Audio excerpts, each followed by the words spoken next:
Good morning. I'm Janet Meiklejohn, CFO of Empress Royalty, and I'm very excited to be here today to share our story. So Empress Royalty represents a strategic approach to investing in gold and silver. We listed on the TSXV in December 2020 and under the symbol EMPR. So our forward-looking statements, like everybody else, I will be making forward-looking statements today, and they may or may not be accurate in the future. So, what do we do? Empress creates royalties and streams with our mining partners to either get projects into production or to expand existing production. We have a diversified portfolio of 17 investments exclusive to the precious metals space, which includes 1 producing mine and 2 near-producing mines. We are currently generating revenue from the producing mine and expect to be generating revenue from the latter mines in the next quarter. In total, we expect to generate more than $5 million of revenue in 2022 and more than $28 million over the next 3 years. How did we get here in such short order in the short 18 months that we've been around? Our finance team is second to none. Our board and management have completed more than $6 billion in mining finance transactions. Their experience and decades of relationships provide us with a unique access to deal flow, which also leads to a deep pipeline of potential investments. So just to take a step back for a moment, I want to remind everybody what streams and royalties are. So a royalty is when we give financing to a company in exchange for purchasing a percentage of the total revenue of the mine over the life of the mine. And a stream is when we finance a company in exchange for the right to purchase a percentage of the metal or metals that are produced by the company at a heavily discounted price. So what's the advantage of these types of assets? Well, first, exposure to gold and silver, which Brian talked about earlier. It's in our view, should be a critical component of every investment portfolio as we go into these inflationary times. Also, unlike other junior mining companies that generally have exposure to one single asset, we're able to provide access to a globally diversified portfolio of assets. And this one is crucial. We take a percentage of the top line revenue. So our exposure to any kind of capital overruns or increases in operating expenses is limited. Again, a very important thing as we're moving into this inflationary period. And lastly, it's a scalable model with low overhead. And for the mining companies, it's a non-dilutive source of financing. So, as Brian mentioned, the royalty space has been popular in recent years. Some might even say crowded. There are companies that focus on exploration generation. Those are the ones that create royalties on early stage projects that are relatively inexpensive, but they may or may not ever turn into producing mines nor ever generate revenue. And if they do, that timeline is probably 10 to 15 years out. Then there are the companies that actually purchase royalty portfolios. The royalty already exists and all they're doing is buying it. In this case, they're typically paying a premium and often are in competitive bidding situations and tend to be buying them with shares, so it's quite dilutive to your shareholders. They have no relationship with the mines, they're merely buying income streams. Empress is somewhat unique. We leverage our relationships to work directly with the miners to create royalties and streams that are in the best interest of both parties. We focus on late-stage development projects that need that last capital injection to get them into production, or producing mines that need capital to expand. By working directly with these miners, we are able to structure higher returns and generate near-term revenue for our investors.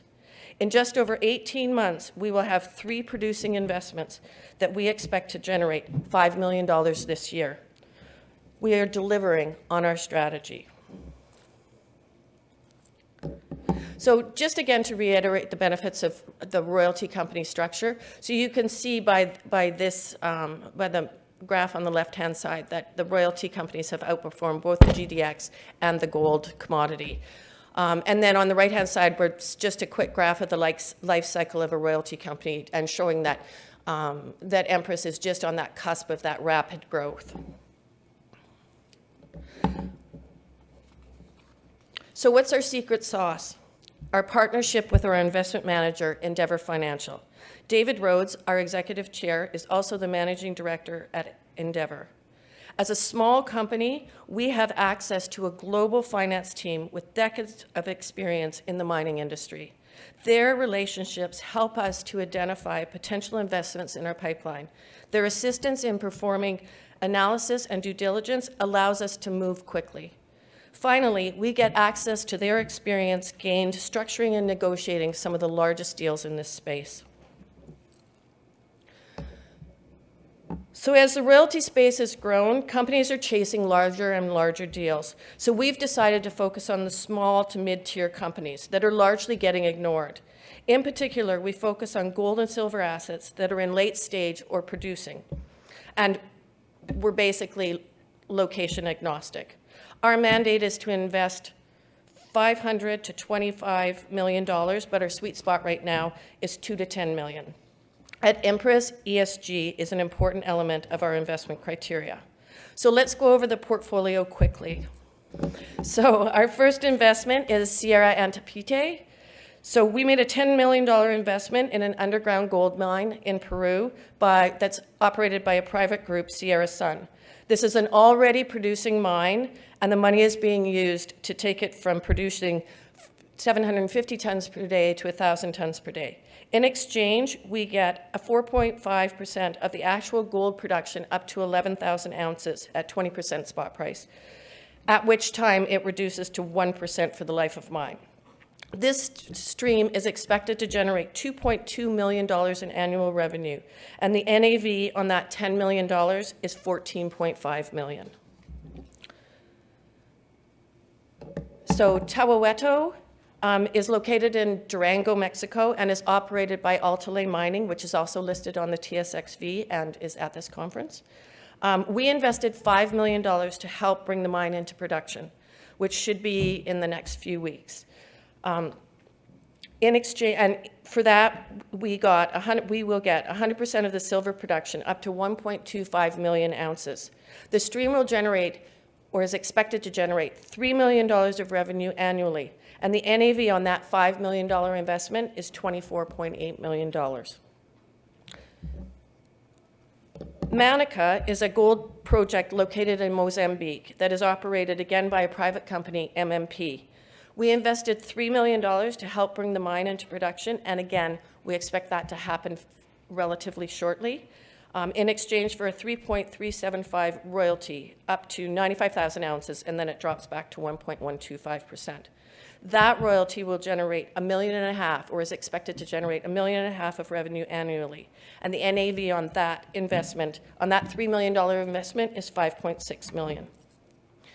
Pinos is another asset that is located in Zacatecas, Mexico, and is operated by Candelaria, which is another TSXV listed company. For that, we invested $1.5 million for a 1% royalty. And then we have 13 exploration properties that basically we acquired as part of our direct listing process. So overall, we have invested $19.5 million to date, which has resulted in an NAV of $47 million.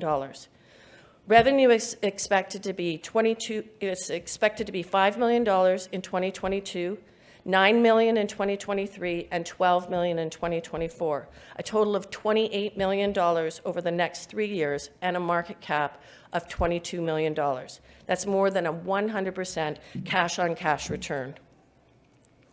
And if you look at our peers, this is not being recognized. We are, by all accounts, the cheapest royalty company out there, based on price to NAV, EV to revenue, and price to cash flow. We have a strong, diversified board, 3 of which have or are currently working for Endeavour, including David, Alex, and Paul. We have a strong small but strong management team. So we do operate with very low overhead. In terms of our capital structure, we've got 100 million shares, a little bit more than that outstanding. So our market cap is 27 million Canadian, 22 million US. We've got a little less than $1 million in cash and 4.8 million in debt and another 10 million that's undrawn. In terms of our shareholders, about a third are strategic partners, managers and board, a third institutional, and a third public retail. So in terms of near-term catalysts, as we talked about before, we're ramping up at Sierra and Pite. We're about to commence construction at Tawaweto.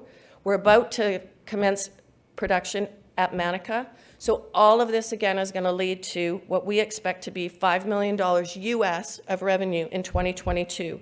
We've delivered a lot in 18 months, and we will continue to expand our portfolio with our strong pipeline. So just as a final recap, we've invested $19.5 million to date into 17 gold and silver royalties and streams that now have an NAV of $47 million and will generate more than $28 million of revenue in the next 3 years, which is more than 100% of our market cap of $22 million. Thank you, and if you have any further questions, please see Caitlin at our booth. Thank you.